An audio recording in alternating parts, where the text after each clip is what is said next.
Okay, so hari ni kami nak kasih sikit tips trading, live trading XAU USD Gold trade, live trading tips lah. So kita tengok dekat MetaTrader 5 ni, kalau kita perasan dekat M5, okay, so dia ada accumulation. So accumulation maknanya dia tengah price tu dia dah buat satu macam compression, bukan compression, dia sideways, tapi sideways dia ada sedikit kecerunan ke bawah.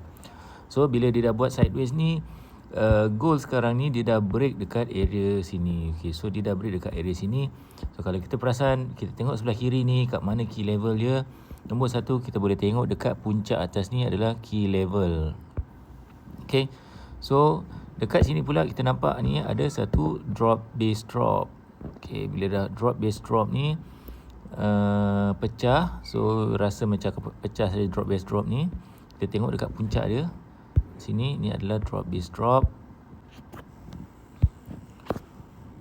Alright, so lepas tu bila dah sampai key level ni, kita expect price tu mungkin dia akan buat sedikit pantulan ke tempat asal dia. Tapi kalau dia tak buat pantulan ke tempat asal dia, dia akan terus pergi boleh naik ke atas sini. Okay, so kalau kita tengok, jom, dia ada 100 pips kenaikan. So kalau dia buat retracement dia lebih kurang 80 pips.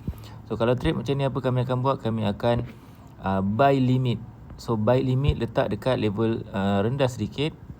Okay, so dekat sini kami akan buy limit dan kami akan letak stop loss dekat luar daripada zone.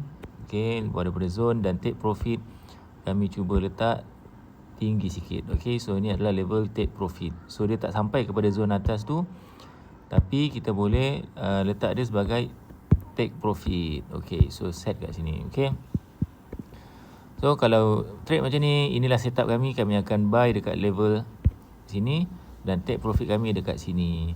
So set saja buy limit, letak stop loss, letak korang punya take profit, dan korang boleh tunggu saja trade tu berjalan.